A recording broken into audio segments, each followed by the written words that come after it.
What's going on, everybody? It's Ricky with Video Homicide, back to talk about one of my favorite films. It could be, and I said this to my girlfriend the other night. I'm like, this movie may be my favorite movie of all time.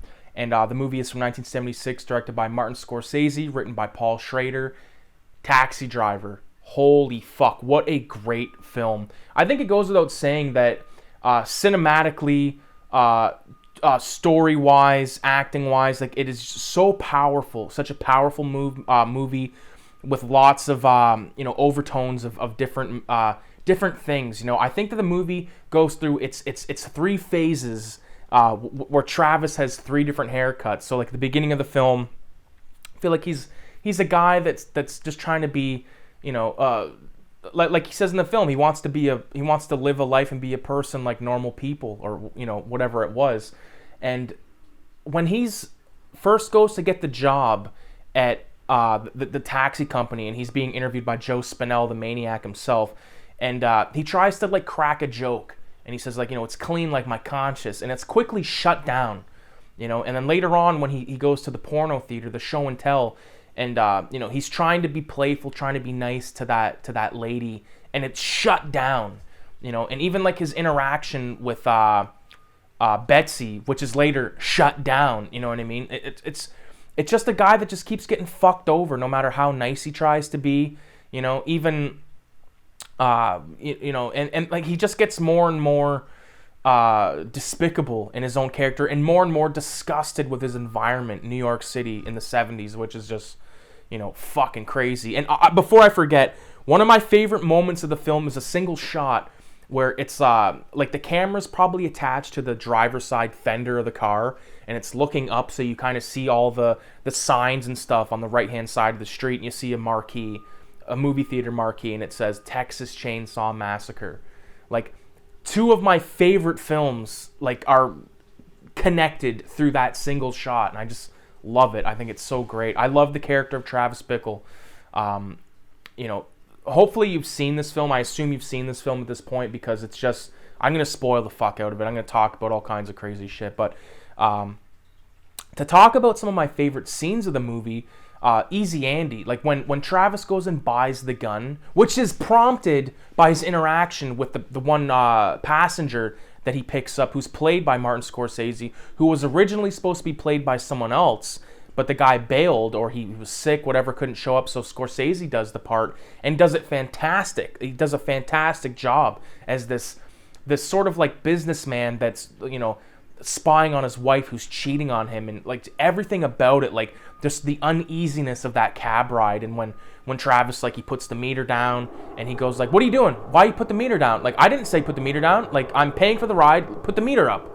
I just thought that, like, that is even scary as fuck, Because when I was a kid, I considered this a scary movie, because, like, my dad showed me a lot of stuff when I was very young: Exorcist, Clockwork Orange, Taxi Driver. So movies that I watch now that aren't scary, well, I still think it's a bit of a scary film, but, like, it's a different kind of scary. It's just like a very real type of scary. It's not like Exorcist.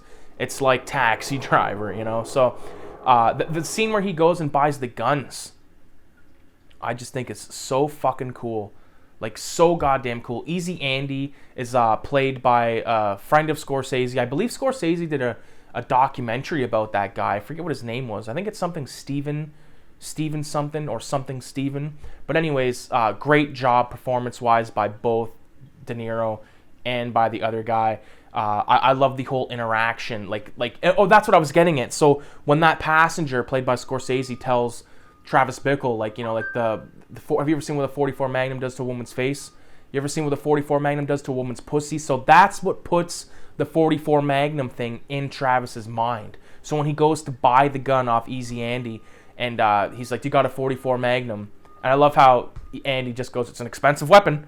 Like, I love that, and I love how he lays out the guns, the shots of all the guns, the shot of Travis pointing the gun out the window, and just sort of like the camera following his hand. Such great moments in this movie, man, and such great atmosphere. It's very gringy, it's very dirty. I love the scene where Travis goes into the diner where all the other cabbies are hanging out, and there's all these pimps sitting at the table, fucking, drinking espresso and stuff like that. And they look ridiculous now, but back then, like, they were probably, like, like when I was a kid, I remember thinking like they're pimps, and my dad, and even in the film, like he says like pimps are like the worst type of people on the planet, and you know, like they just look scary and spooky, but they look goofy, you know, at the same time because they're in like bright green, purple fucking suits and stuff. But you know, I love Travis's. And I don't think there's exactly enough of it, but it's fine. There's enough if you think about it. But his interaction with the wizard, played by, I believe the actor's name is Peter Boyle, and you know, especially the little conversation they have when Travis is like, you know, I got some, you know, it's the life is getting to me. I got some sick thoughts in my head, this and that. And then at one point he says like, that's the craziest fucking thing I ever heard. And then Peter Boyle's like, well, I don't even know what you're fucking talking about. I just love that moment. I think it's so fun, but serious at the same time. So, you know, my least favorite, if I had to pick out a least favorite part, which I still love it, but all the scenes with sort of Betsy and her friend, like the other guy, Albert Brooks is the actor's name.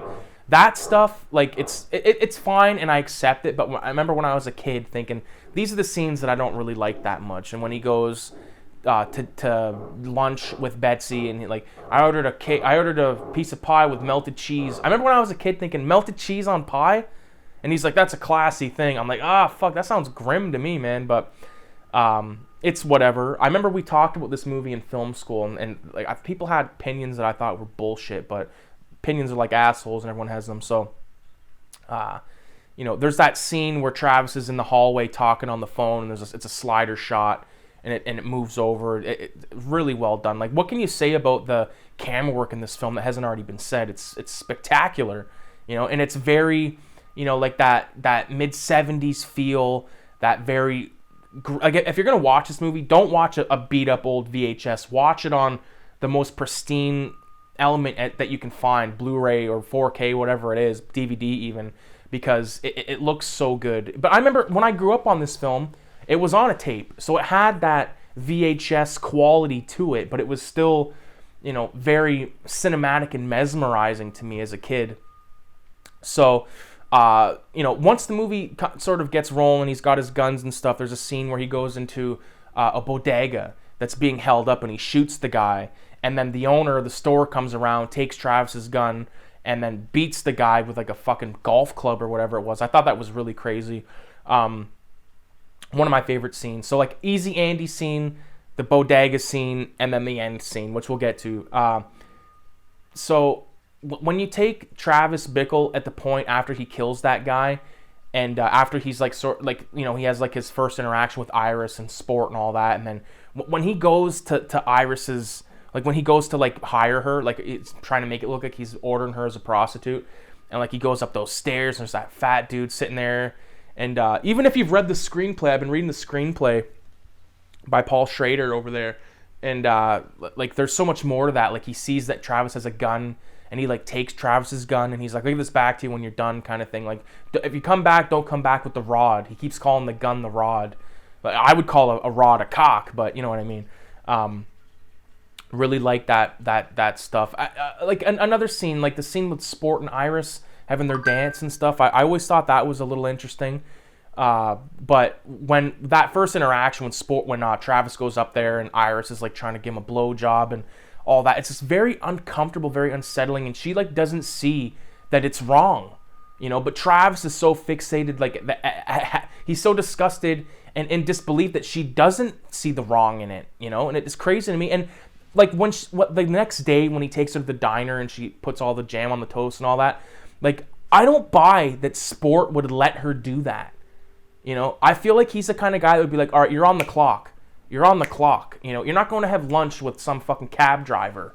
You know what I mean? Even though he wouldn't know he was a cab driver at the time, but, or ever really, but flashing forward, like, because like, I've kind of skipped over the whole assassination stuff and all that stuff, which I love, but it's just, it's not the moments that I want to talk about when I think about this movie. I like talking about, you know, once, you know, when he's making his contraption that he puts on his arm that allows like that little 22 to like slide down his hand. I always love that. That's such a move that my dad would do, because like he always loves making like random ass shit and stuff like that, and I could just see him like making something like that. So I always loved that. I loved how he did that thing with the bullets where he like put an X in them. And I remember asking my dad, why is he doing that? And he's like, oh, it's going to make the bullet like fucking go pow, like Susan Sally, man. Really loved that stuff. I loved all the stuff with Travis in his apartment. I always liked that for some reason. I loved when he was sitting there and he was like eating. He like poured alcohol in cereal, which I thought was just like fucked when I was a kid. And he's like eating a Big Mac, whatever it is, and writing in the journal and all that. I loved Travis's inner dialogue, especially like all the animals come out at night. Like those lines to me are just haunting my memory for the rest of my life. I love it. I love Travis Bickle. So moving on to like the sort of finale of the film, the big the payoff. So Travis, goes to assassinate the a senator trying to run for president. So that is foiled, right? And then he basically goes home, has a little bit of a mental breakdown, and then he goes to sports, pimp, like where he's pimping out of, basically shoots his ass, goes upstairs, and then Sport comes back and just is like firing shots at him, and all that shit in the hallway is like, that is fucking cinema to me, man. Like even the word, like, because they're movies, right? We'll go watch a movie, but when you say cinema, like it's almost like on a higher caliber. Movies like The Godfather Part 2, cinema. Taxi Driver, cinema. Both have Robert De Niro. Kill Bill, cinema. Enter the Dragon, cinema. Videodrome, cinema. Like, they're not like these throwaway pictures that are just like, I watched it, that's it, see you later. Like, no, like these movies leave something with you. And that end scene in Taxi Driver, even like that old greasy guy that comes to collect the money off Sport, and then goes, he's like, is Iris up, or is Easy up there or whatever?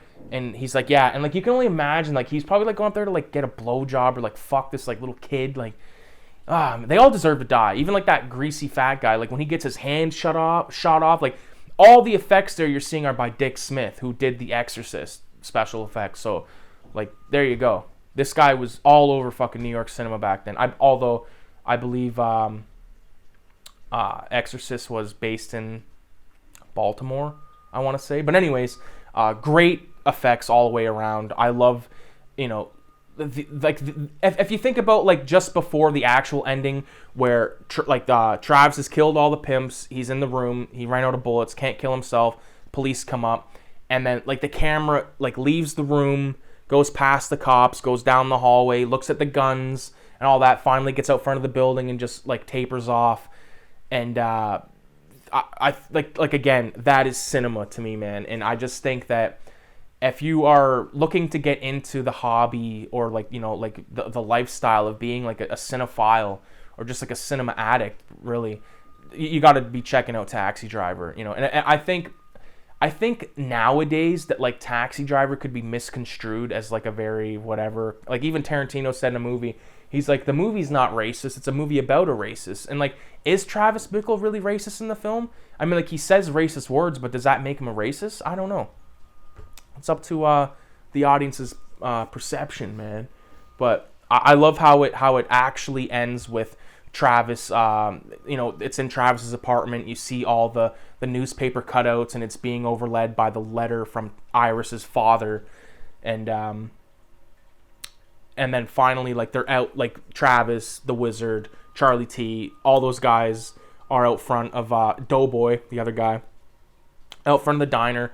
And Travis is like actually happy for the first time in the film. He's not like staring into a cup while a fucking Alka-Seltzer tablet dissolves. Like, man, there's so many different,